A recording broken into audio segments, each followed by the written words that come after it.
Okay, kain na po tayo. Meron po akong pansit dito. Pansit. Ang tawag sa pansit nito, pansit bato. Ewan ko kung anong may kasamang bato yun. Pag niluto mo, para malagkit siya. Galing ito sa sa Bicol.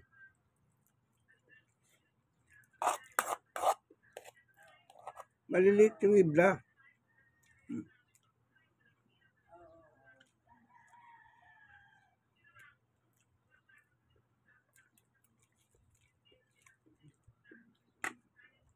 Hindi ko lang alam, ano yung bato?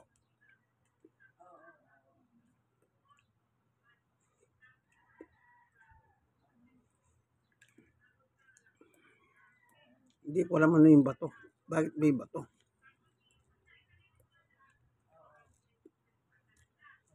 Ba't tinawag siyang bato? Ayun, kung alam nyo po yung comment kayo sa baba.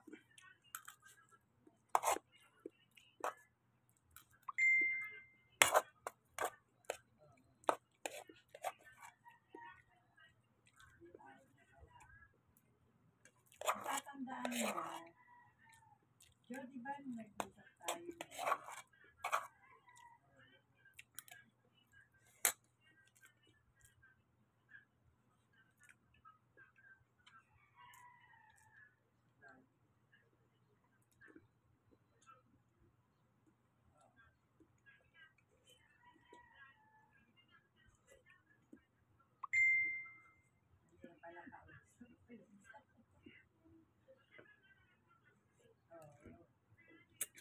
Kumbaga, parang ganito eh. Ginamit lang niya na para makalimutan. Parang mapaupahan.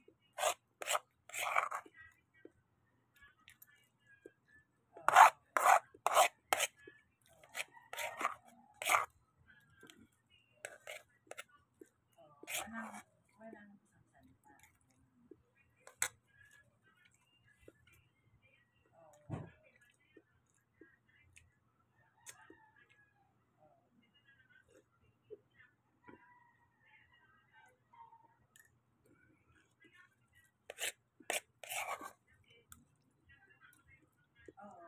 Kaya ko na ni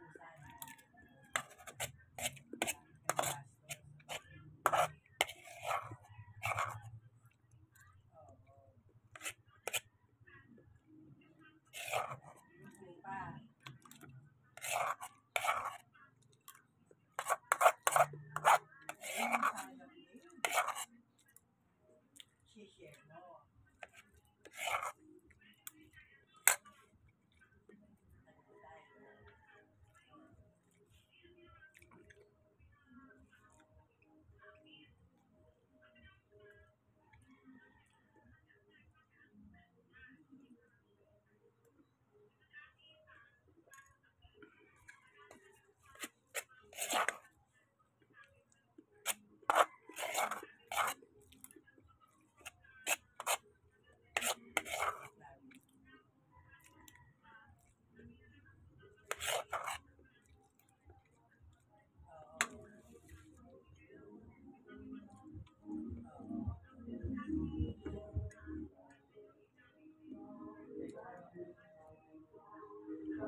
Masarap.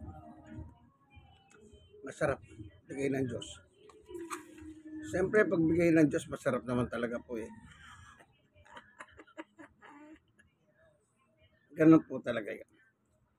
Kaya sabi ko sa inyo, bigay ng Panginoon Diyos. Pagka bigay ng Panginoon Diyos, masarap.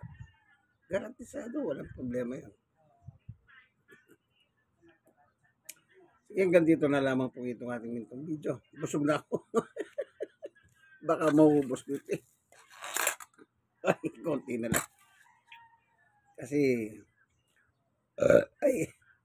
actually lumaki ako sa pansit.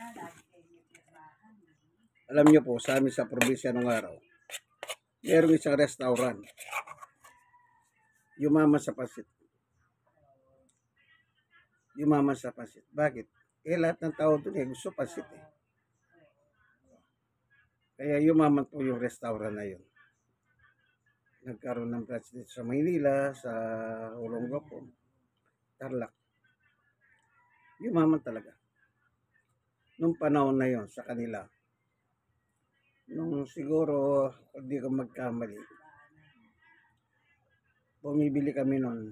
Year 60s pa lang.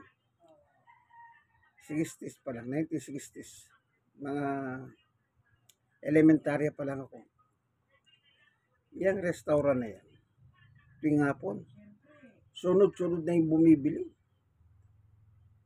Talagang tinatangkilik nila yung pasit dito. Lalo na yung lomi. Lomi. Madalas lomi yung paborito ng tao. Kasi may sabaw eh. Kumbaga nahuli niya yung kiliti ng mga tao. Itong yung chick na ito. Kasi yung mga nagluluto nila, masarap magluto. Kaya tuwing hapon, simula ng hapon yan, merienda eh. Hanggang hapunan yan. Walang tigil yan. Merienda, hapunan. Yumaman sila. Sabi niya sa akin,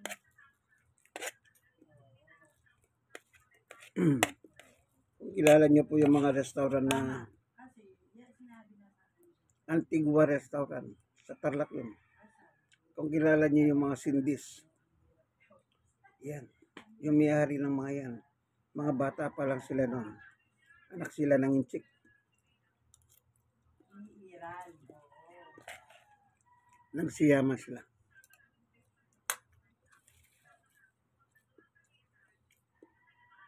Kaya sabi nung isang anak,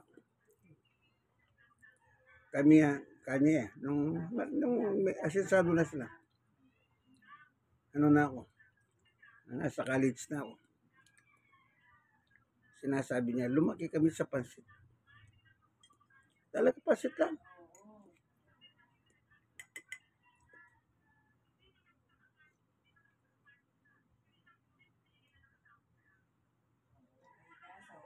Kaso nga, ang layo, Bataan. Kaya pag kumakain ako ng pansit, dito ata ako lumaki. Alam mo, hindi pare-pareho. Kaya gusto ko rin yung pansit. Gisado, Yan nga din may sabi bihon, ko, ang madalas, lomi. Ang dala nila yung bumibili nung alam niyo pa kung ano. Pitsil. Kung bumili yung mga tao na nakapitsil. Pagdala pitsil. Isang pitsil ito pupunuin nung nagluluto. Kasirola. Ako, nagtatrabaho po ako sa sine no, nag-aaral ako ng college. Bibili kami, dala namin yung lalagyan ng gatas na malaking ganyan. Yan ang dinalo, mimerienday namin sa sine. Kapag naglilinis kami ng magkasama ko.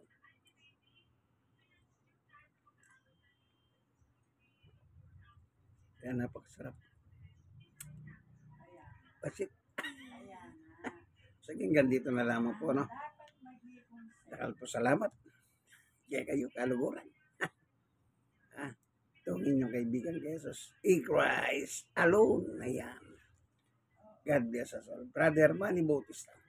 Tandaan niyo po, ang gwapo.